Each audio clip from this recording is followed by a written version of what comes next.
Good evening, everyone, and welcome to the Green White Checker TV coverage of the Area 51 Super Speedway NextGen series here on Sunday nights. We are very excited to bring you another week of racing as we get into the thick of the battle of the playoffs with 12 drivers competing for that championship. Should be a lot of fun tonight, and I can't wait to bring that action to you tonight. Along with me, I've got Chris Matthews, aka Django. He's going to be calling the action with me here this evening. Definitely excited to have you back after a little bit of a hiatus and a new dad as well. So congratulations to you, Chris, and welcome back to the booth. Yeah, thank you. Thank you for welcoming me back. Yeah, it's been exciting last couple of months, and definitely excited to be back here broadcasting with you guys. And obviously, if for the fans out there, if you've never seen a next gen race at this new Atlanta track, it is absolutely amazing. So happy to be back, and I think it's the perfect time to come back. Definitely. We've seen two races this season at this track that have been, in my opinion, some of the most exciting races I've seen broadcasting this league. We had a little bit of some tire strategy. I mean, pretty much every single race we've seen where four tires was the absolutely the only call to make, and that was the call that won the race. But the last race, we actually saw people taking two tires and gaining a huge advantage. So, as far as a notebook goes, anything and everything could possibly happen. But before we get too far into it, I want to bring up our point standings here. And show you those 12 names that are still competing for this championship. After one race in the playoffs, Gabe Butler collecting that win last week at Daytona in that number 88 machine sits on top with 2,048 points. Just 9 points behind him is his teammate of Zach Workman with 2039 points, and Brian Wang are podium placings from last week, also with 2037 points for Brian in that '07 machine. Todd Merkel finished fourth. Pretty much most of these are just going to follow the order that we saw the finish of last week, but Todd Merkel making some moves on the last lap to gain 3 or 4 spots. He sits in fourth in the point standings with Bud Steele rounding out the top 5. Ryan Decker in that 61 machine with 2,033 points, with Rick Sanchez in the 510 just behind him by 1 point. Jim Brooks only 18 points off the lead in that number 51 machine. Eric Laurie with 2,029 points himself in that '71 machine, and Brandon Briggs rounding out the top 10 in that 63 with 2,019 points, tied with Edwin Outlaw at 2019 in that number 12 machine, and Kevin Freese in that number 25 did not make a start last week, but he's here tonight, and he's going to be looking to move forward in those championship point standings. So we've got a moment here. In just a second, we'll be finishing up qualifying, but what are you expecting to see here tonight, Chris, that some of our viewers may not have seen at some of the other tracks that we typically race at? Oh, this being just a new track, just made last year and still new to the service, and just how the race has been going, all season, which I've been watching. Watching these drivers, you would hope that they would start out a little bit pedestrian, just trying to get the feeling and handle on things. But with it being the playoffs, I think everyone's just going to go for what it's worth, and I think there's a couple of drivers that might not be here, so there's still some points up for grabs and some standings to take. So I don't think it's really gonna be that pedestrian. I think everyone's gonna be very aggressive on the start, and it's gonna be a great race. Definitely going to be a lot of fun for sure. And we got an quick update on the points as we'll pull up the grid here. Gabe Butler is going to earn that bonus point for the qualifying on the pole, so move him up to 2,049 points on the championship standings. But look at that. In our top 4 are all separated by 1,000th of a second tonight. Gabe Butler and Austin Call on the front row, dead even to the 1,000th. But Gabe Butler getting the nod. Austin Cole will be in the outside starting row. Bud Steele, 1,000th of a second behind the race leader, and he's starting third. Matt Wagner, same time as Bud to the 1,000th. He's starting in fourth, so definitely going to be an exciting battle to start this race. Eric Laurie, he's going to roll off in fifth, one of our championship contenders. Some of the championship contenders you'll see will be denoted by a dash P, but we'll show you some of the other contenders will have a green highlight over their name, so have to pay attention to that tonight as well. But Ryan Decker will be outside of the third starting row with Jim Brooks in seventh in that 51 Ford. Zachary Workman in that number 18 Toyota outside row number 4. Todd Merkel and Derek Buffo are going to round out your top 10 of the starting grid tonight, with Rick Sanchez in that 510 machine and Nick Manfredi on the outside of row number 6. Rolling off to the second page here, we've also got Larry Fairman and Edwin Outlaw in row number 7 of drivers who took a time. Drivers who did not qualify, elected to not take a time, will be Kevin Freese, Gael Brooks, Dude Conrad, and Jimmy Pylan to round out our 18-car field for this evening.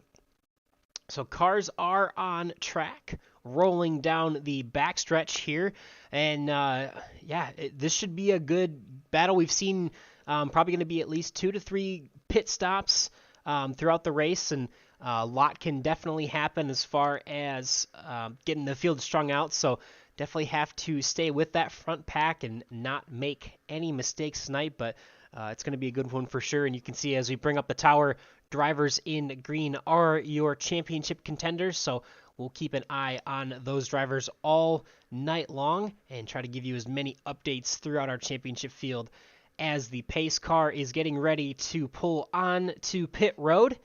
Gabe Butler is going to lead the drivers to the Geico restart zone, up through the gears of the sequential gearboxes in these NextGen Cup cars, and we are green flag for 75 laps here at Atlanta. Yeah, like the bottom line got a little bit of a better start there, but that top line is a little bit more bunched up. So we might see the energy kind of shift as soon as we get around to the next lap. But that bottom line is definitely coming in together now. So looking at the 51, the guys kind of in the middle over there, they're definitely starting to bunch up a little bit better. And I think, honestly, if you just look at the energy or how these cars are going to run for the first couple of laps, that's going to tell you which line is going to be the best line. Yeah, do you think we'll see something where like the outside line will start to prevail like it did in the Cup Series race today? Or do you think it's just going to be a fact of who can get lined up and push the best? I think it's really going to matter if the cars can handle. If the handling's great and they get the outside working, that's really going to be the de facto line leader. As we see right now, just 3 cars got together. They were all handling real well, and now they got the 6th car out in front. 6 car moves to the point with the 61 pushing him, and Zachary Workman in the 18 machine behind him as well. Zach has a couple of the Team Bootnaki Esports teammates behind him in the 25 and the 8 machine who did not elect to take a time for qualifying, but are already up in the mix of our top 10 here. But for now, the 6 machine promoted to the lead, and the 64 car looks like he's having some connectivity issues. He is going to pull off onto the apron for now, see if those can get sorted out as he tries to continue on in this race tonight. But from top to bottom, the number 6 machine and the 18 as well, top to bottom, they are now leading that inside row. Promote the 61 of Ryan Decker to the outside lane with the 25 of Kevin Freese and Dude Conrad behind him lined up. Yeah, there was some great pushing right there, and we saw the 18 decide to dive down low and get right behind the 6. The one thing that you don't want to do as a leader is get too far out in front, because you would just be kind of like a parachute as the line comes up. So might be an accordion effect if you stay up way in far of the group there. Oh, so, we got a crash. Sorry to those guys. Oh no. Yeah, sorry to interrupt you. I saw the 29 machine getting up into the wall, and wow, gonna collect a few drivers there at the beginning of this one. Sorry to cut you off there, but that was saw him going high, and all of a sudden he's almost upside down. Let's see if we can get a replay of that. An early caution here on lap number 5. Oh, that was catastrophic. Yeah, that was definitely interesting. We'll see if we can get here. There was a lot of chaos going on there. Oh, looks like so the 29 was already into the wall at this point. He collects Gael Brooks. Gael gets sent into the wall head on. He was the car who actually went upside down and flying. And then, all the way completely over the 12 of Edwin Outlaw. Finishes Gael off, and our buddy went for a wild ride there.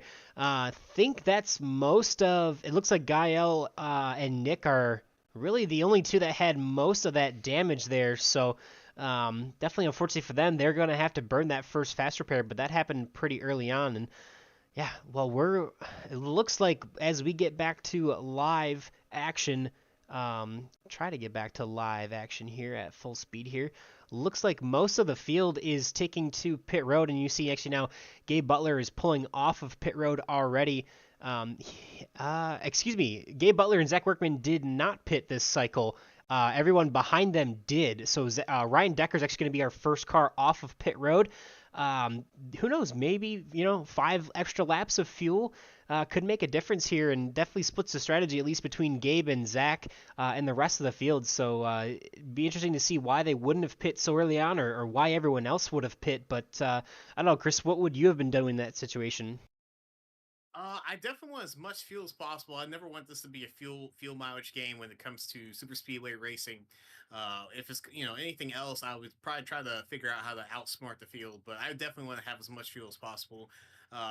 We always talk about how track position is a key factor in a lot of these race wins and how these guys set up for victory. But for me, I just want to have as much fuel, and then I can worry about racing later.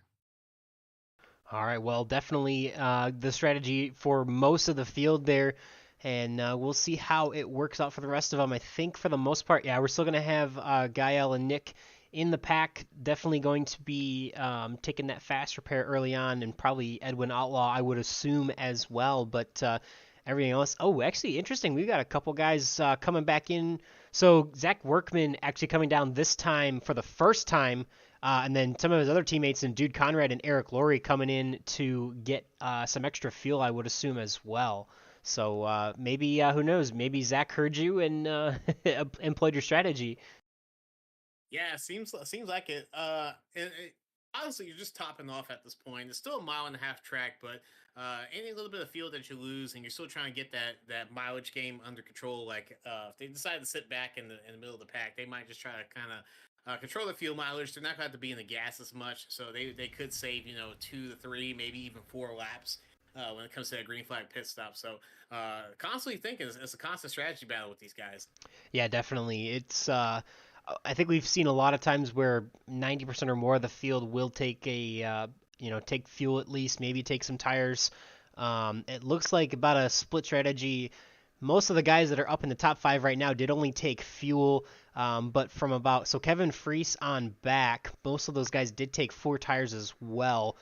Larry Fairman being the last driver to only take um, fuel and no tires, but we'll see how it goes. The only one who did stay out that entire pit cycle is your leader, who you see on screen right now. That's number 88 of Gabe Butler.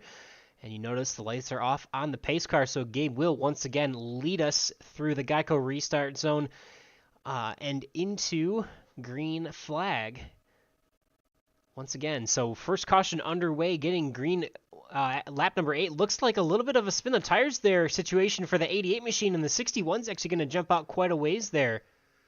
Yeah, a little bit of a weird setup. We don't necessarily see that bad of a tire wear off so early on in the race at this new surface. So mine just got caught off guard, or maybe just had really bad wheel spin. But we'll see here as they're trying to get that second line back up. We will see as now it's Jim Brooks leading the outside lane in that number 51 machine. He's got Matt Wagner to his inside, and it looks like we're going to try and get a little 3-wide action there. Is a couple cars into the wall there. Oh, the 071 is into the inside wall. Wow, Oh, no. more carnage. That's going to be another yellow, I would assume. Green flag conditions still out. There's the yellow flag. Okay. Wow. That is... Oh, man. I think that was more damage for both Gael and Nick, unfortunately. We'll go back and try and see if we can catch some of that action, though. First, see here where the 071 kind of came off track, and then the 29, he collected the 29, collects the 18, and collects the 8 machine as well. Those 3 cars with plenty of damage, and Gael trying to get down to the apron into the grass as much as he can. And I think, yeah, he is going to get collected there as well. But, man, that's... I think, yeah, that's a lot of damage for all those guys. Probably the only one there I think that's going to remain okay might be the 071, but wow, that's pretty much, I would think, going to seal the fate of the 71 and the 29 for the evening, unfortunately. Yeah, that cart's been up, down. It's got grass at the bottom, grass on top of it. It's been pretty brutal for the car right now. But Yeah, that's unfortunate. Sometimes just that's how things go, though. indeed. That's some way. Sometimes you're the windshield, and sometimes you're the bug. It happens. But most of our field is going to actually come down this time again. So another 5 laps. Everybody says, "Hey, I want fuel," and nobody's staying out this time. So the only one that is not on track right now is Jude Conrad, who's still making his way to the pits. Richard Sanchez is actually going to. I take it back. Richard Sanchez and Edwin Outlaw actually staying out on that cycle there. So. And everyone else electing to get fuel. It looks like according to my records, Gabe Butler did not actually take a pit stop, and I'm not sure if that's correct or not, but that's going to demote him to third place. And Richard Sanchez and Edwin Outlaw are the only two that did not pit on this sequence here. We'll see if they come down. Yeah, definitely pretty much the same strategy, I think, there, Chris. 5 laps of fuel is 5 laps of fuel, I guess, right? Oh yeah, it seems like it. And for anything, they might just be getting practice to get into their stalls for anything like that. So they might try to get make sure they don't speed on pit road. So I've done it a couple times in some races where I've just come down the pit road just to make sure I got my speed and know where my pit stall is at for a couple times. So they might come in this time just to get that top off. But like we said, 5 laps is 5 laps, and hopefully. These guys are, still talking to each other and trying to figure out that fuel strategy. As I think they're coming right back in. Yeah, it looks like just about everyone. Gabe Butler is going to come in this time just about by himself. The 64 of Austin Call also coming down pit road. Eric Laurie in the 071 as well. No other takers other than these three, so who knows. Sometimes I've seen where that could be an issue where you may not have, you may have a button mapped for taking certain options for pit stops, and sometimes it just doesn't communicate and you don't get what you need. But looks like Gabe is getting at least right side tires. I would assume four tires as we'll see the left side of the car come up off the ground there, and he's going to get 4 tires in field this time by, whereas the 64 and 071 are just topping off. But yeah, it'll be interesting to see because some guys did take 4, sometime took no tires at all. We've seen that happen where, I mean, the people who took 4 tires won the race every single time this season. But the last race, we actually saw Jim and Gael Brooks take 2 tires and gap most of the field. So I guess as far as tires go, are you looking to have 4 fresh ones at all times, Chris, or are you looking to see kind of what everyone else does and judge it off that? I would definitely judge it off what everyone else is doing. I don't see this car getting too loose. I would say it would get more tight than anything else if the cars are still running the way that they do. That bottom line is going to wear out your tires a lot more. So if these guys are starting to slide up into the outside line, that's when I would start trying to take care of the tires and maybe try go forward from here on out. All right, well, we will see how it goes as the 510 machine, Rick Sanchez, winner of the last race here at Atlanta Motor Speedway in the Area 51 Super Speedway Series on Monday nights. And a bit of a fan out. Oh, did the 10 machine get into the wall there on that Yeah, it looked like restart? he did. Oh, man, this has been. We'll see if we could get a quick replay of that. I don't know if I can. Yeah, I should be able to pull that up, but man, definitely some crazy action so far tonight. See if we can see the 10 machine getting into the wall here on the restart, but you can see the 510, the 12. I wonder if he might have gotten an iRacing penalty because he actually was pretty slow on that restart there.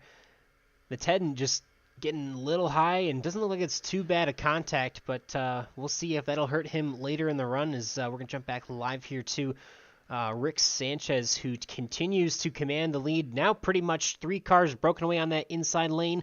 510 of Rick Sanchez, the 6 machine of Matt Wagner, and now the 25 machine of Kevin Freese actually was in the outside lane, ducks to the inside now, so still a 3-car breakaway. Nope, he's going to jump right back to the outside and make some aggressive moves early on and try and play around with it and see what it goes. But, I think for the most part, we've seen a lot of these guys try to be aggressive early on.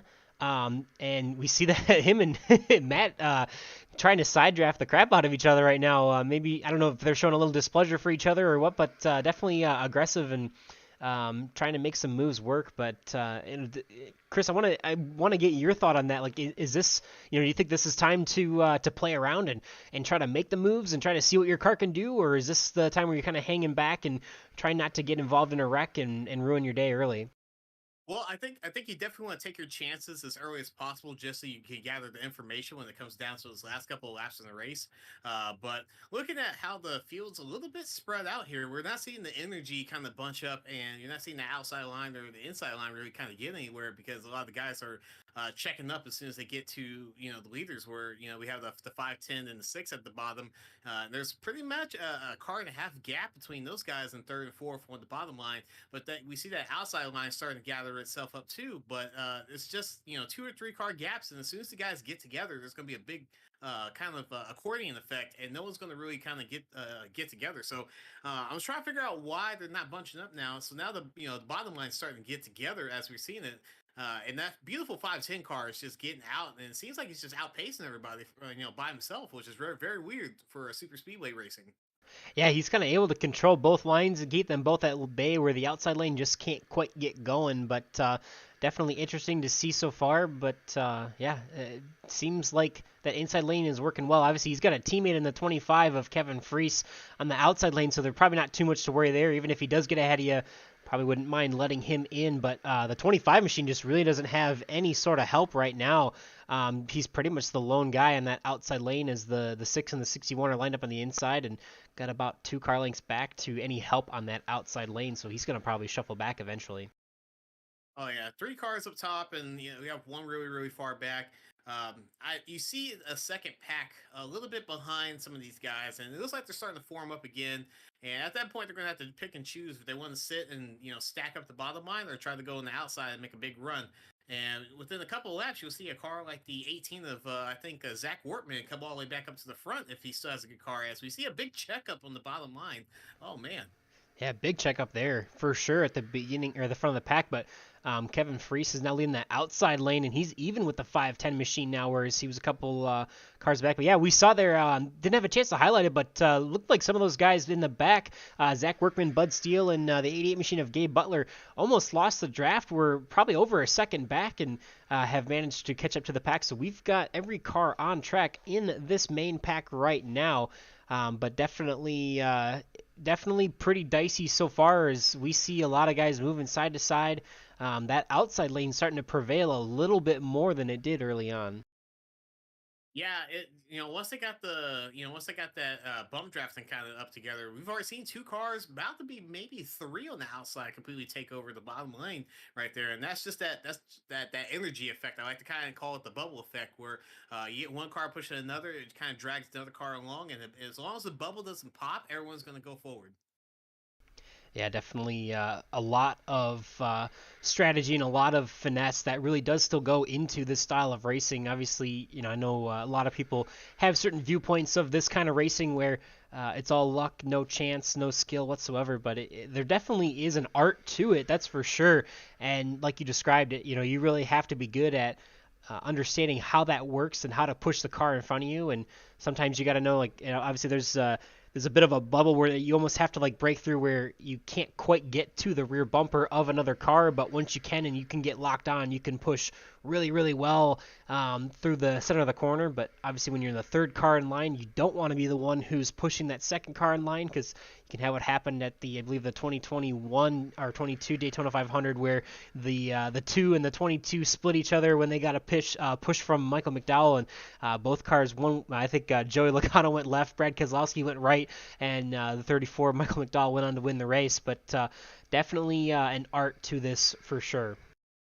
Oh, definitely, and it definitely comes down to anticipation and kind of just trying to look ahead of you when you're some of these guys in the middle of the pack and kind of just mired in the back right there. It takes a lot of anticipation and trying to figure out where the energy's going. If you're seeing that line back up, you're not wanting to stay all the way in the gas. You want to stay as close to the cars as possible, but if you stay in the gas and you have that accordion effect and you have to hit on the brakes, which you don't want to do at 180 or 200 miles per hour, you're going to cause a big wreck in the back. So a lot of the stuff, a lot of the skill kind of comes from the middle of the pack, where a lot of these guys are just kind of slowly inching their way forward and gathering up that energy, like I was talking about earlier.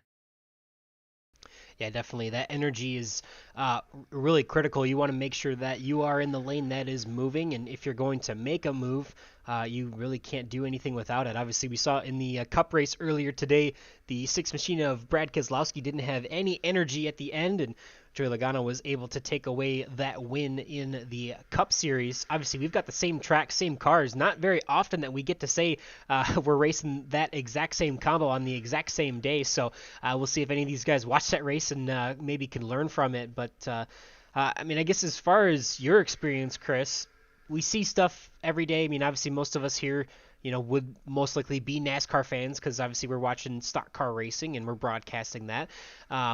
Would you see, or in your experience, do you see where racing these cars on the sim does seem to perform very similar to how they race on the actual racetracks in the real world on Sundays? Oh, I definitely do, and you do kind of see some of the strategy plays there.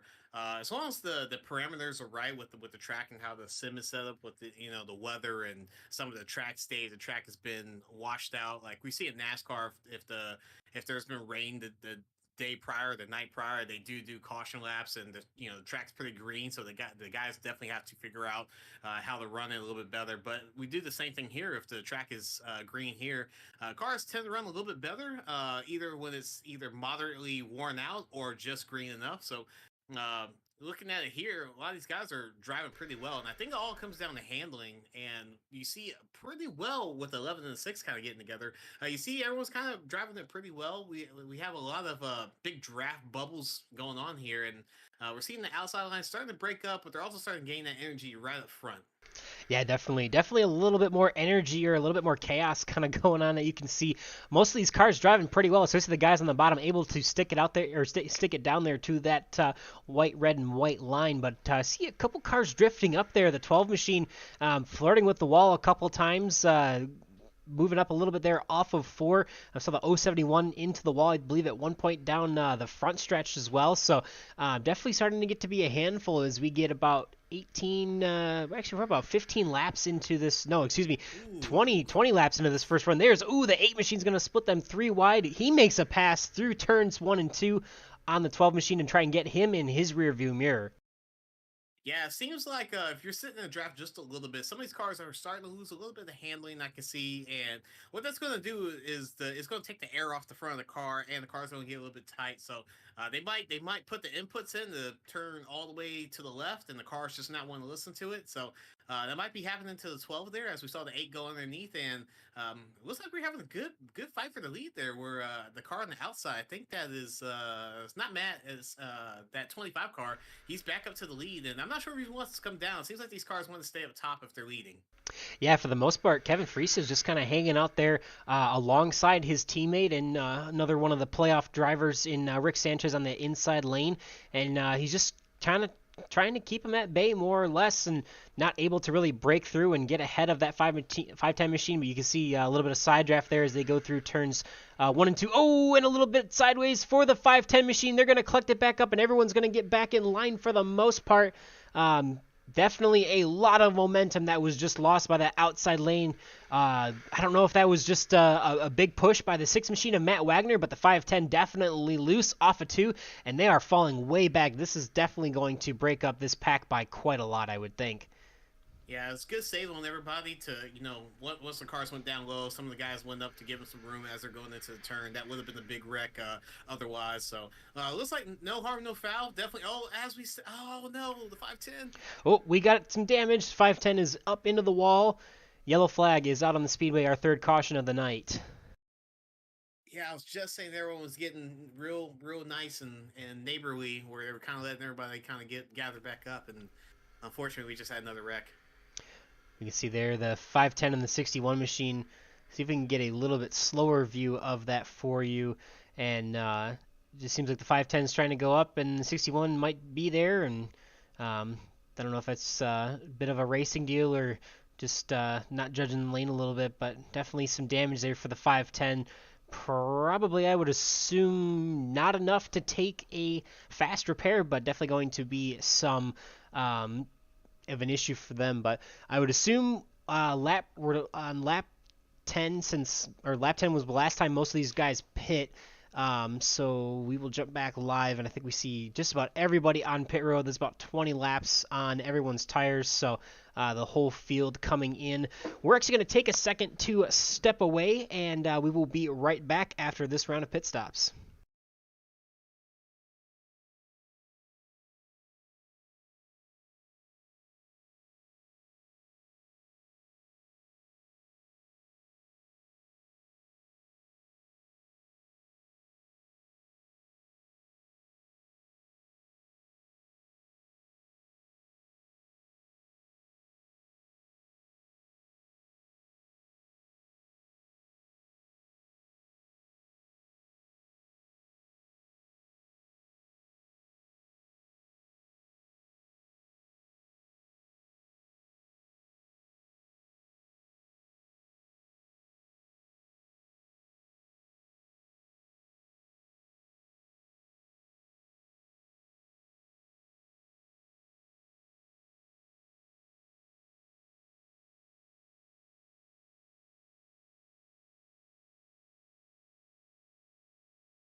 Back under caution still. We've got the 11 machine of Larry Fairman here now in the lead, taking 4 tires on that pit cycle, and Matt Wagner is going to be starting to his outside here.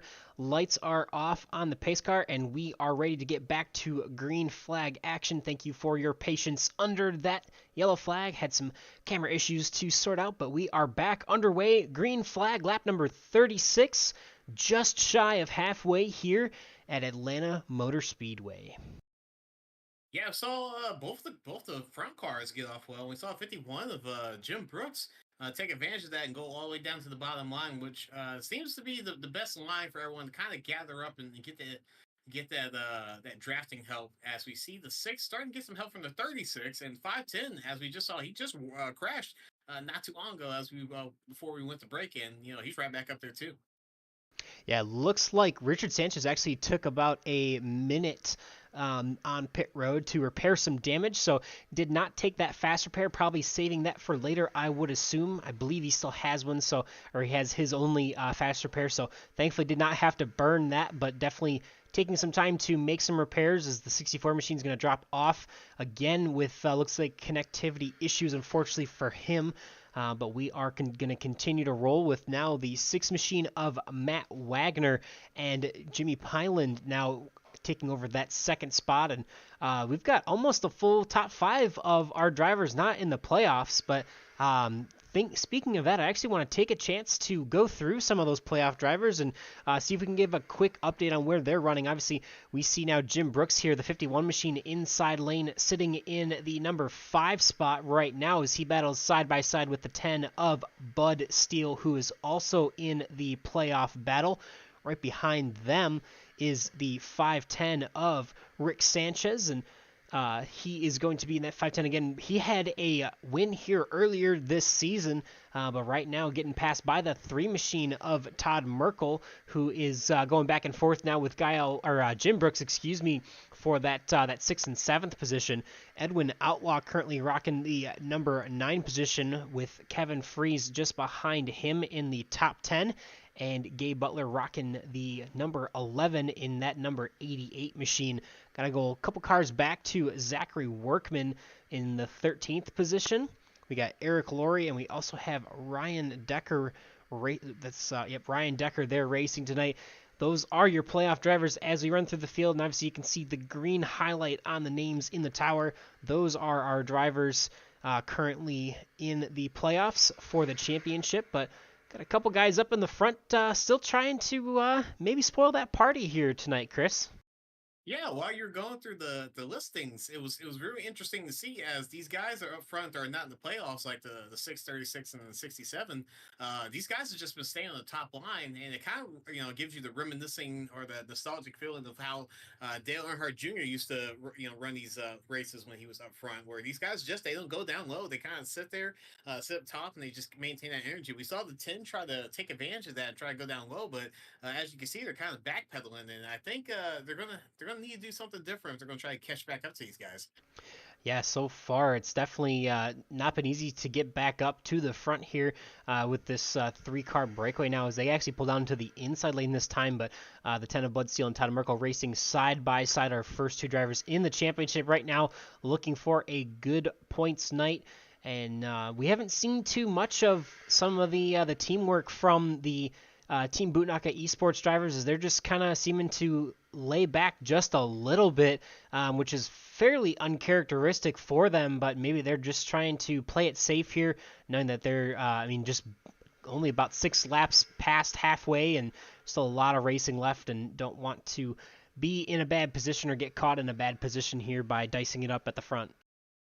Yeah, you still see a little bit of post drafting problems where these guys are get so much speed down the straights that once they get into the corners, the cars just might feel a little bit tight. So you still see some guys kind of shoot up the track a little bit, and fortunately we're not in we don't have 2 lines going on right now, but you will see some guys that get a lot of drafting help down the straights, and as soon as they get into the turns, they definitely do not stay and maintain their line.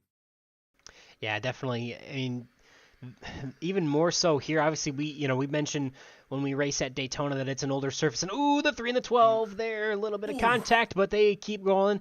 They're still trying to maybe push each other down the front stretch, but so at Daytona, obviously it's a little bit more of a worn surface. Obviously, last season we really only went back and forth between Daytona and Talladega, and you talked about tires a little bit more at Daytona versus Talladega, but here at Atlanta, now that we've added this and iRacing Super Speedway to the mix of the season, definitely a lot more tire fall off here, and some point later in the run you do actually have to start lifting. You can't quite go full throttle all the way around the speedway, so you could definitely tell, like you were mentioning, where cars get a little squirrely later on in the run there, Chris. Definitely a little bit more of a tire fall off that you really have to manage here versus any other super speedway track.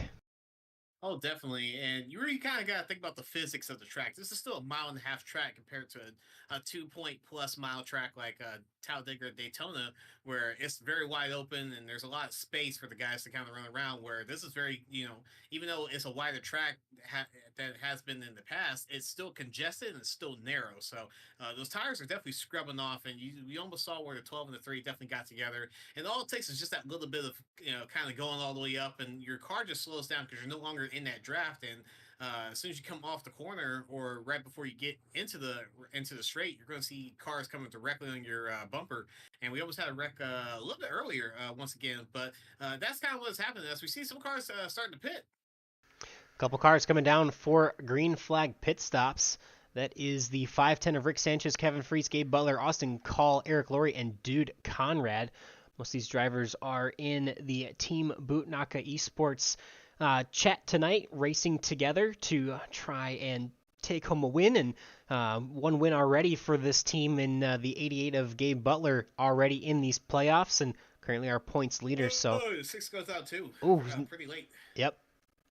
No commitment in turn 3 requirement, but Matt Wagner and the 18 of Zach Workman are going to come down to pits this time. A little bit of a lockup, so hopefully those guys didn't slide into pit road going too fast, but we'll see. Catch back up with the rest of the pack, and pretty much everybody is single file here. We're only about 25 laps into this pit cycle here, so that's pretty much about as much fuel as they have. I'm assuming that we're probably going to see these guys come in a lap or two as the ticker switches over to 25 laps to go. We're now counting down versus counting up. 1/3 of the race left to play out. Yeah, and a lot of times these guys are going to give somewhat of a hint that they're going to pit. A lot of times the teams try to kind of hold it off to the last second, but if you're kind of a driver out on your own or you're out in the lead, you definitely give that heads up to the rest of the guys in the back. So good job for everyone, sticking to their guns right now. They've definitely done a good job of getting to the pits, but we'll see on this last group here that's still running out in front. We'll see how they're going to do. And if anyone stays out, usually they try to give them the heads up so they can go around the outside instead of getting an immediate kind of a chicane going on, a moving chicane going in the race. Yeah, definitely. I think for the most part, I don't think it's required or maybe is, but it's definitely courteous to let everybody know when you're going to be pitting, because obviously if the 36 is pitting that lap after getting a shove from the 67, that doesn't typically bode too well, but everyone for the most part just kind of hanging in on that inside line and getting ready to make what I believe would be the final pit stop of the race here. If they can go at least 25 laps on fuel. So this will be the last one. We're going to see how it all cycles out here. But Jimmy Pilan is currently leading. It looks like we got Zach Workman now leading the second pack of drivers. These guys are about a lap and a half, I believe, behind our leaders right now. Zach Workman currently leading this pack. So if if once this cycles out, these guys would be our would pick up that lead. So definitely good strategy from those teammates. But for now, we've still got Jimmy Pilan, Derek Buffo, Bud Steele, Jim Brooks, and Edwin Outlaw are top 5 as they run green flag with 22 laps, now 21 laps to go at the stripe this time. Yeah, now both all these different groups of cars are definitely kind of just running the qualifying time. So one guy, if one group is faster than the other group, and the leading group is faster, and the ones that are behind, these guys are definitely going to just try to catch up as much as they can, because once this next group comes in, it's definitely going to figure out how fast they can catch up to these guys, or if they pitted way too early and now they're going to have their stuff wear off and they might have the wrong pit strategy. So now it's kind of just qualifying times between two different groups. Yeah, definitely tucking in and running as fast of a lap as you possibly can. And for the most part, everybody in each pack running about the same speed. Jimmy Pilan, the leader of our first group, with a 29.89 the last lap. Zach Workman, the leader of the second group, a 29.65, so a couple tenths there faster. And then Eric Laurie leading our third group is 29.70, so similar times to his teammate who's in the pack about 5 seconds ahead of him, but a little bit slower for our leaders right now than some of the guys back in the pack. And looks like we're going to see Matt Wagner here getting lapped by himself. Unfortunately, no dancing partners to go with during that last set of green flag pit stops, and he's going to be by himself here for quite a while. It looks like see, now he did get a either a pit road violation, whether it was entering pits too fast or a pit road speeding penalty, but he was had a stop and hold for 40 seconds there, unfortunately. So that's going to put him out of contention of this race for now, as he's going to made up to the lap car. His buddy and friend of the broadcast, Mr. Gael Brooks, back out on the track, 26 laps down, trying to see what he can salvage of his night. Yeah, definitely unfortunate for him to get that penalty. Definitely not out the woods yet. So hopefully he can come back and be in contention for this. But I'm seeing two different stories going on here. The leading pack right now, even though they got 3 or 4 cars that are bunched up together, they cannot get the rest of the lineup is bunched up. As we see, the second pack is definitely starting to get a little bit faster. As I think the lead pack is getting ready to start pitting. So hopefully everyone's coming in and they're kind of they don't wreck each other as they're coming in. So 36 real low, real early when it goes in there, and ooh, not almost a crash right there. Definitely a little bit of a lock over the 51 there, the Whew. 67. So, okay, so see the difference there. See how many cars? The 36 was very conservative coming into pit road. He was being pushed by the 67, who's now leading them down pit road. That's like 3 or 4 car lengths that the 67 gained coming down to pit road there. So, definitely a big difference, and we'll see how that shakes out as they come out. And 67 is going to take, looks like fuel only that time, and he's going to be down and away. And the 3 of Todd Merkel is going to be next one out behind him. But this is going to inherit the lead to Larry Fairman, actually, as Bud Steele and Edwin Outlaw are down on pit road this time with Matt Wagner as well. So maybe Matt's got another penalty that he has to serve, a pass through. I'm not sure. But he's actually going to come into his pit and serve whatever pit he need, or whatever penalty, or get whatever he needs. But that's definitely that's pretty much going to take Matt out of the running, I would think. There, this might also take Larry Fairman out of the running too, just because he's all by himself. And if you actually see the guys behind him, he's the sole leader. Looks like the 18 machine of Zachary Workman, who you can just see behind him here in the picture. Those guys are a lap down, but if they catch him and pass him, I don't think there's any way that Larry Fairman is going to be able to get back up to them if things stay green for the rest of the way. Yeah, very unfortunate that whole sequence of some guys just coming in a little early, just trying to do that whole thing. But that level car is definitely getting chased down as we see the battle for the lead essentially going on right now. As we see the 18, all those other guys going outside, which they're going to have a better line going through. They're just coming out of the corner of turn two, and they're all bunched up together. So Larry's kind of just out on the outs right now. So I think he might be coming in the pit, but he does have a guy out pushing him if he does need that help. Definitely always better to have any partner versus none, but those 4 drivers of Team Budnaka definitely very strong. The 18, the 25, the 510, and the 88 lined up after pit stops. And if this thing goes green, look at those guys to be the ones who can make it the rest of the way. Definitely still a bit of a strategy to play for Larry Fairman. He pitted last on lap number 34. If he can stay out and miraculously for some reason get a caution, he will be one of the only 5 cars pitting from the lead lap. The rest of the cars having to either wave around or get the lucky dog to get back on the lead lap. Now, everyone probably has taken their last pit stop of the race, but if you are able on the lead lap to come in and get 4 fresh tires and fuel, that's definitely going to bode well for your handling versus the rest of the field. And who knows, definitely still a strategy for Larry Fairman to try and see if it'll play out with 11 laps to go and try to get that late race caution. Yeah, all it takes is one mistake for somebody else, and you could be right back in this race. So a little bit of hard pushing from these new leaders right now, and I think this is what they're going to do. This is what they set up to do, where they're going to push as hard as possible. And if there ever is a second group that tries to challenge them, they just basically outrun them from the get go. So good strategy for these guys. I think they've always practiced this a lot, and it's kind of their team mo for what I've been watching for the last couple seasons. Yeah, definitely. One of the biggest teams probably now at this point in the Sunday night series, and one of the guys, or some of the guys that are probably some of the most organized as far as team communication goes, but not quite leading yet, but definitely when that green flag cycles through, Larry Fairman will undoubtedly be behind these guys as he comes out of pit road, probably without a lot of help, and he lost a lot of time without help as the pack he was racing with also pitted without him, but about 5.5 seconds behind these guys, we've got Todd Merkel leading a line of just about the rest of the pack with Eric Laurie, Dude Conrad, Derek Buffo, Jim Brooks, and Austin Call in this pack here. Also add the 61 machine of Ryan Decker, who went a lap down before our last yellow flag cycle, and I think a couple other lap cars in the 6 machine of Matt Wagner as well in this pack. But this is really the only other pack that we have out on track.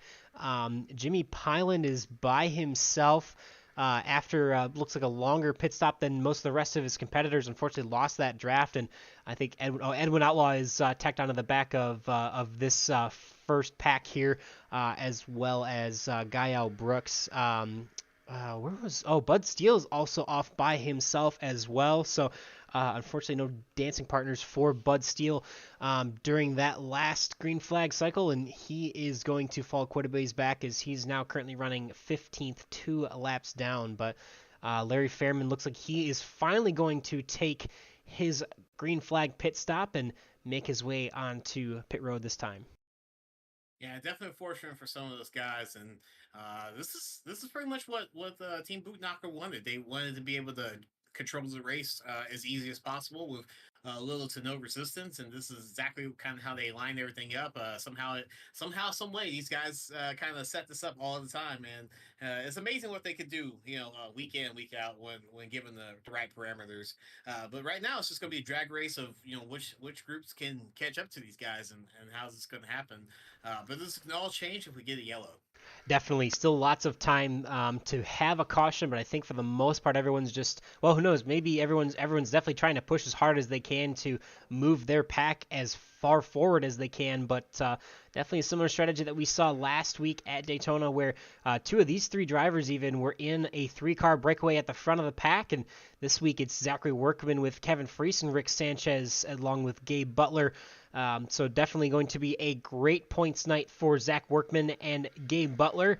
Kevin Freese, this is his first start in the playoffs, so he's got some ground to make up as well. And Rick Sanchez currently in 7th in the point standings. So those 2 guys in the middle of the sandwich here at the front of the pack going to be benefiting quite a bit if this does stay green. And Zach Workman, who knows, the way the points might shake out, Zach and Gabe might be pretty close if it does finish the way it is.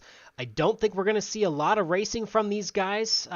If it does come down to just a green flag finish, that's typically their MO to just push the guy, their teammate that's in front of them. But we'll have to wait and see. Who knows? Obviously, we asked them last week. It's really tough when you're battling somebody who is a teammate for a championship because there's that respect there of trying to help each other out. But at the end of the day, you still want to be the guy who gets his name on that trophy, don't you, Chris? Oh, definitely. And if it definitely comes down to the last lap and it's me and my teammate, I'm definitely going to try as hard as possible, but as clean as possible to get around them and try to make that pass for the win. But still a lot of time left here in the playoffs and the race as well. But at the time of running right now, you kind of just want to sit there and try to get as much points as possible. But if it comes down to the last lap, you definitely are going to get a little bit selfish when it's between you and your teammate. Definitely. We're going to jump back to the middle pack for just a second. These guys are pretty much the only ones with 2-wide action on the track. So the 071 and the 3 machines leading their respective lines. Those 2 guys are still in the playoffs, so they're doing everything they can to be at the top of this second pack, trying to get as many points as possible. Eric Laurie at least has a teammate behind him in that number 8 machine, but we are going to jump to the front pack and see how our leaders are going to fare as the white flag is thrown this time by. Zachary Workman leads them to that. Kevin Freese, Rick Sanchez, and Gabe Butler in this 4-car breakaway pack, running 1 through 4 teammates. See if anybody's going to make a move. For the most part, doesn't look like anybody has a run. 25 machine is still pushing all over the back bumper of that 18, and the 510 is going to jump to the outside. Not going to have quite enough momentum, and it's going to be pretty uneventful for a final lap as the 18 machine takes the win. Jumping back real quick, we'll see how our second pack fares. The 3 machine of Todd Merkel emerging ahead of that pack with the 67 of Derek Buffo just behind him in 5th and 6th. That will do it for the finish here at Atlanta Motor Speedway. What a race. definitely a little strung out towards the end, but we saw some crazy action at the beginning that took out a couple drivers, took out a couple good drivers, and a couple mistakes on pit road that took out a few more, and that'll pretty much what we said at the beginning of last week's broadcast and all the way through that broadcast was you can't make mistakes, and we definitely saw a lot of guys making those mistakes, and definitely one team that did not make those mistakes for the second week in a row is Team Bootnaka. This time it's Zach Workman at the top of the scoring pylon. He is going to burn it down here in Atlanta. And we're going to take a moment here in just a second and get some of these drivers queued up for interviews here.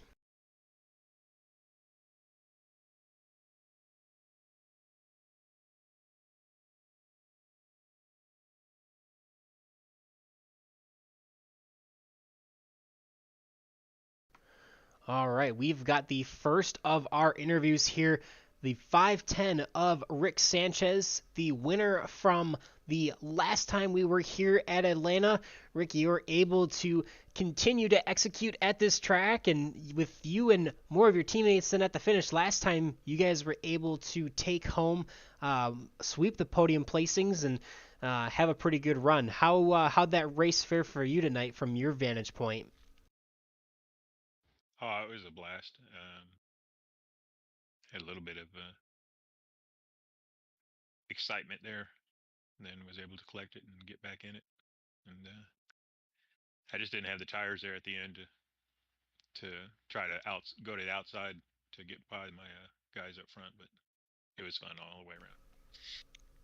Yeah, Yeah, we it seemed like I think everyone at some point had a little bit of damage. This was almost like a really fast Bristol race for you guys, where we had cars flipping, cars hitting the wall. Just seemed like handling seemed to be an issue after about 10 or 12 laps for you guys. But what for you? What was it? We had to come back after that big wreck that you had in the middle of the race. Was it just pit strategy and getting back out to the front and just drafting and finding the guys, finding your teammates? Yeah, trying to get back up here with somebody that can, hold a straight line. Because if you get three cars together, you can motor pretty good. And yeah, just try to get back up here as fast as I can and stay out of trouble too. Yeah, definitely better to be up at the front of the pack than towards the back. But after it settled down a little bit, looks like you were able to stay towards the front and um, definitely collect some points tonight and execute pretty well in that second half of that race. But um, were you guys expecting to see as much chaos early on here at Atlanta? I know the first race we had here was fairly quiet, not a lot of cautions, and the second had maybe a few more, but not quite as many. But were you expecting there to be a little bit more of a buzz, a little bit more chaos coming into tonight? Um, Never know what to expect. You can come in here and have a clean race all the way around one week, and then the next week have 10 cautions. You never know. So it's fun all the time. So Yeah, definitely. Well, a great hard-earned podium placing for you tonight, Rick, and definitely some good points. I know you aren't too far off, only 16 points off of the point lead going into the evening, so definitely still very well in the playoff hunt, especially with that third place finish tonight. And want to say congratulations and give you the floor for any thanks and shout outs. thank you all. Shout out to Area 51, great league. Always have fun on these races. Uh, Shout out to Green White Checkered, always put on a good show for us. And shout out to Boot Knockers for letting me run with them. All right, good deal. Well, actually, you know what? If you don't mind, I got And one my more. wife. Oh, yeah. Got to get that one in there too. But while I'm thinking about that, while you got your teammates there, talk about your teammates there. I did want to ask you one more question, if you don't mind. But what do you think it's going to take to win this championship? Obviously, you've got quite a bit of your teammates in the hunt, and so kind of two parts. What do you think it's going to take to win this championship for you? And does it make it any difference that you're racing most of your teammates for that championship? Not for me anyway, but I think you need a lot of luck and a lot of help if you're going to win a championship in one of these, even to win a race, much less a championship. So, but the journey's always fun. So All right, good deal. Well, thanks for that, Rick, and congratulations once again. And hope you have a good night, and we'll see you next week. Thanks, guys. See you next time.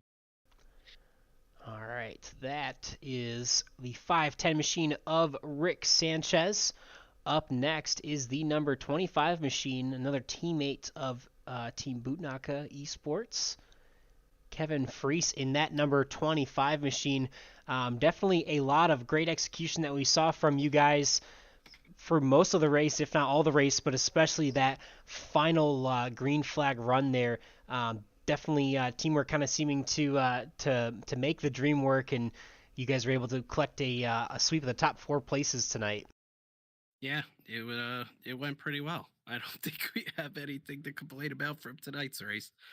I mean, our pit stop there at the end was really good. We got on and off pit road smooth, and that's really not always easy to do here.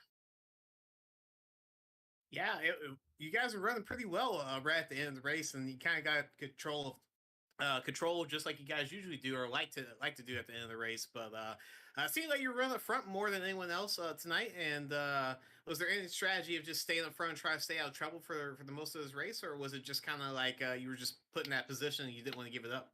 Oh yeah, I mean, when you can go to the front, you just want to stay up there. And I know for a while I was didn't have like the most help. That top line wasn't extremely organized, so I had to uh, side draft quite a bit, especially that bottom lane, because there was a decent gap. I think it was the 11 was behind me. He was doing a good job, but the third car in line, I would see poke out of line, and then the bottom would get a run back. So you just have to go down and stall them. And I know that threw them off the one time because I really had to pinch them harder than I was for a majority of the race. But once I got up front, I wanted to stay up there, except for a couple of those cautions. I decided to take 4 tires. And even when I did that, though, it didn't seem to cycle me to the back that much. Yeah, definitely. We've seen both 4 tire calls and 2 tire calls be really advantageous here. So I really think a lot of it just kind of comes down to the execution of how you make those stops and when you make those stops, and also getting in on and off a pit road very well. So definitely something that you guys have executed pretty well so far. But we've seen Bootnaka Esports sweep of the podium now 2 weeks in a row. And I know you did miss last week's race, but one thing I wanted to ask you, as I've asked your teammates so far the last 2 weeks in these interviews, is what do you think it's going to take for you to win this championship? And does it make it any difference miracle. Yeah, and does it make it any difference that that it is your teammates? Does it make it tougher that you have to race your teammates for that championship? Well, I think because I missed the race last week, it put me, I think when I looked, it was a 48-point hole. Now it's a 44. So I think that ship has sailed. The field size, unfortunately, is not big enough that you can make up that kind of a differential like in previous years we've had. So I just want to help make sure we bring the championship home and take care of business the way that we normally do. Because, I mean, if whether I win it, Gabe wins it, Zach wins it, any of them, it's a win for me.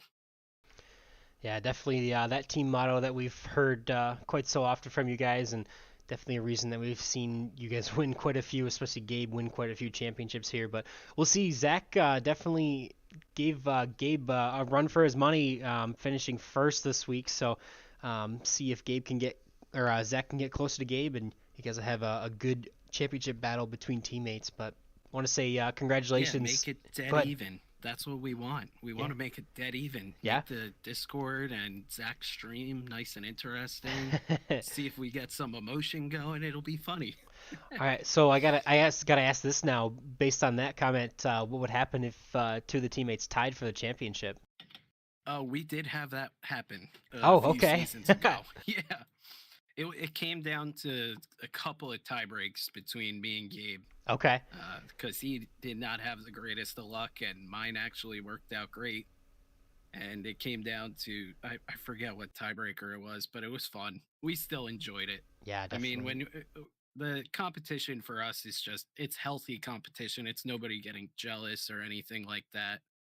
and we should have the little kid Brian back. So I know he's out. I don't know if he's out there watching, but he's on what he calls a class trip that's touring half of Europe. I don't really classify that as a class trip, but that's a bit more than class trips I took. So yeah. Exactly. That's what I said. That's like a class vacation. That shouldn't count as anything. Yeah, shoot, I'm almost in my 30s and I've never taken a trip across Europe, so. Oh, you got to do that at least once. Yeah.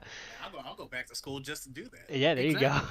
you go. Yeah, who would think somebody would make you want to go back to school? Yeah, man, definitely not me. But well, anyway, Kevin, definitely a great effort for you guys, and if not a playoff run for you for the championship, definitely still a great effort, and hopefully you can get as close to the top as you can with missing that first race. But want to say congratulations again, and give you a chance for any thanks and shout outs for that second place finish tonight. Yeah, thank you to you and Chris for putting on the broadcast tonight, giving Gael a chance to race, even though he did not have very good luck tonight. I know he got torn up a couple of times. Thanks to the drivers, they've really, you can tell they've put in a lot of work with this car to raise their level throughout the year, and it's been really nice to see. And thanks to my teammates, of course, because I mean it's just a blast to come in here and race with them. Definitely. Well, congratulations once again, Kevin, and thanks for coming up here and talking with us tonight. Wish you the best in the rest of your season. Yep. Thank you, guys. Enjoy the night.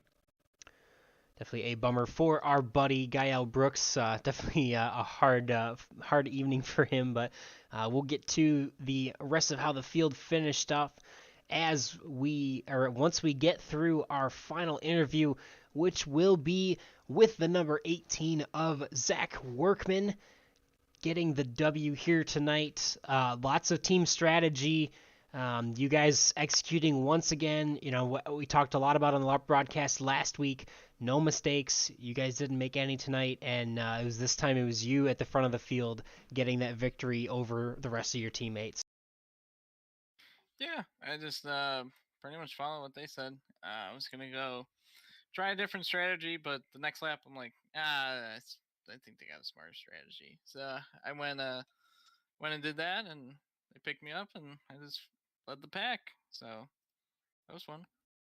Yeah, we saw you in a wreck earlier. Unfortunately, there was a lot of wrecks early on in the race, and I think your car was pretty much damaged. But it seems like you persevered through that and then got back up to the front, and then somehow, some way, I don't know how you guys do it. I feel like every time I broadcast, it seems like you guys come up with some magical strategy to be almost 1, 2, 3, 4 every single race, if not more cars. And you know, for you guys, how did it work out? Were y'all just strategizing after all the big wrecks?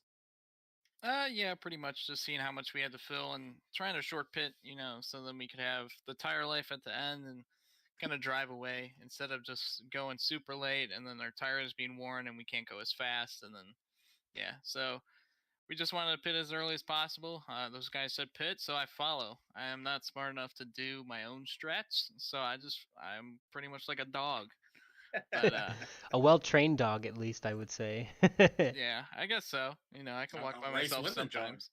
Yeah, but yeah, early on, I just wanted to pretty much stay in front. Got in that one wreck, and then I think I plowed Jim like 3 times when there was a big checkup. So sorry for Jim Brooks for just keep on plowing him, but thankfully the nose wasn't caved in, and we had enough speed to lead the kind of the pack at the end.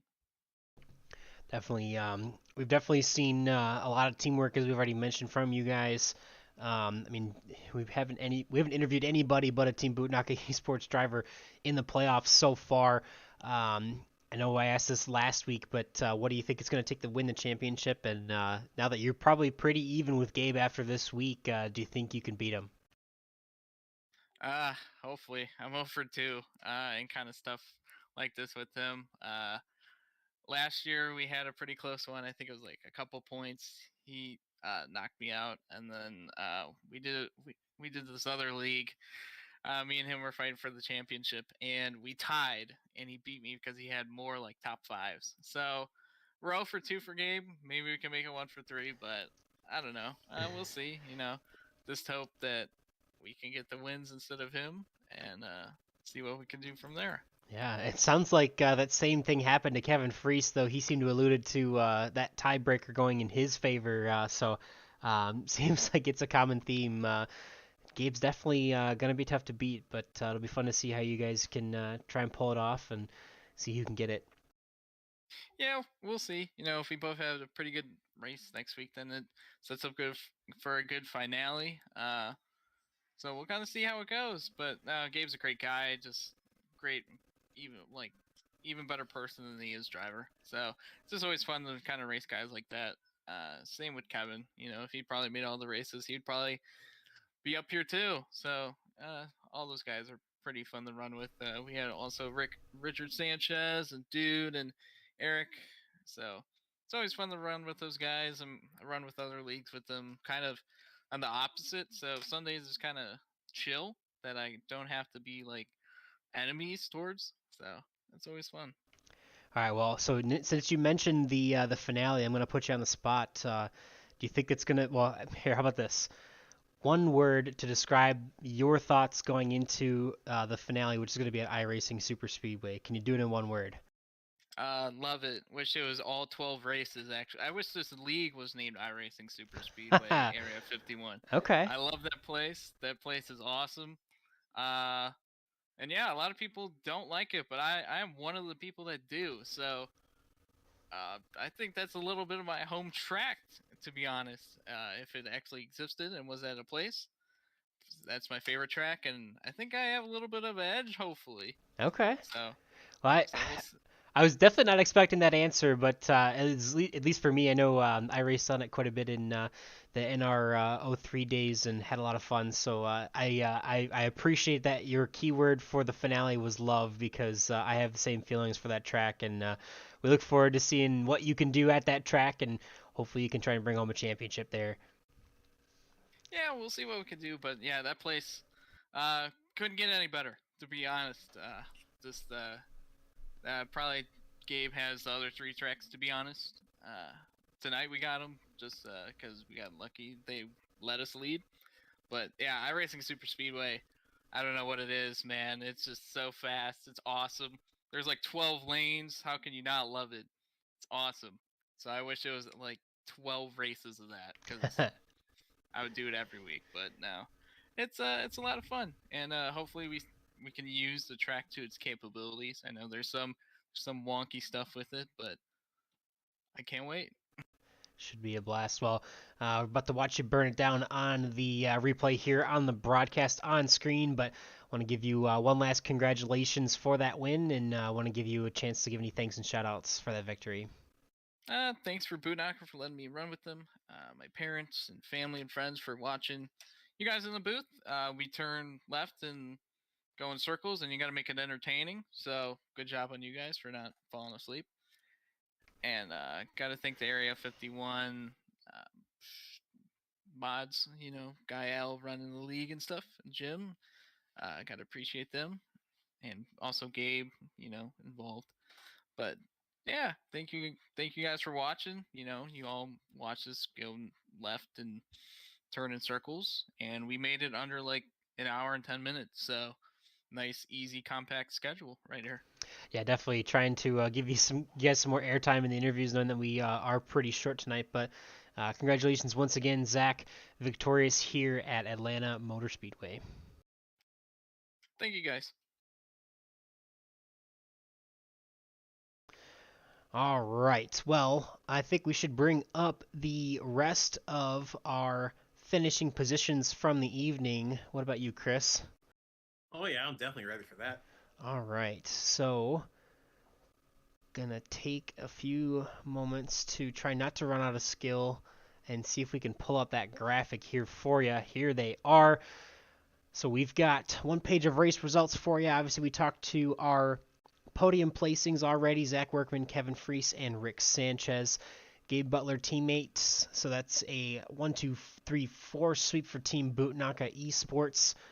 Todd Merkel bringing home that number 3 machine in 5th place. And Todd's honestly had a solid couple weeks being in the leader of the second pack, right behind Team Bootnaka. So definitely still something something there for Todd. I mean, he's going to be in that playoff hunt for sure, especially if anything happens next week or even in the finale. He should still have plenty of points to capitalize, so a good top 5 for him 2 weeks in a row. Derek Buffo in 6th place. Austin Call able to manage those connection issues to finish in 7th. Jim Brooks, Eric Laurie, 2 of our playoff contenders with top 10s this evening, and Dude Conrad rounding out that top 10. We got Larry Fairman in the 11th place in the 11th car, 20 seconds off the lead there. Jimmy Pyland, that 36, not able to sync up to anybody after that last set of green flag pit stops, unfortunately, but Ryan Decker finishes our first car 1 lap down in 13th. Edwin Outlaw, second car 1 lap down in 14th, with Bud Steele and Matt Wagoner just behind them. Gael Brooks and Nick Manfredi with the early incidents that we saw.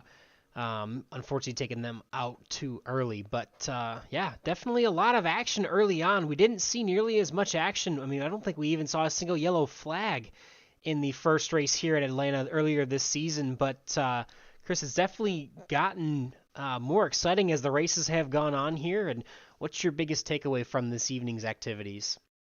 I think the biggest takeaway is you're just not safe anywhere. I mean, any wreck could have happened. We had wrecks up in the front. We had people kind of had to dive out the way. We had wrecks in the back. We noticed there was a lot of car trouble with some guys just ended up getting in some trouble with just the handling, and that's just a product of this racing right here. And then now we're about to go to iRacing, Super Speedway for the finale, and I think this race is going to stick into a lot of the backs of some people's minds here. So, very educational track, I would say.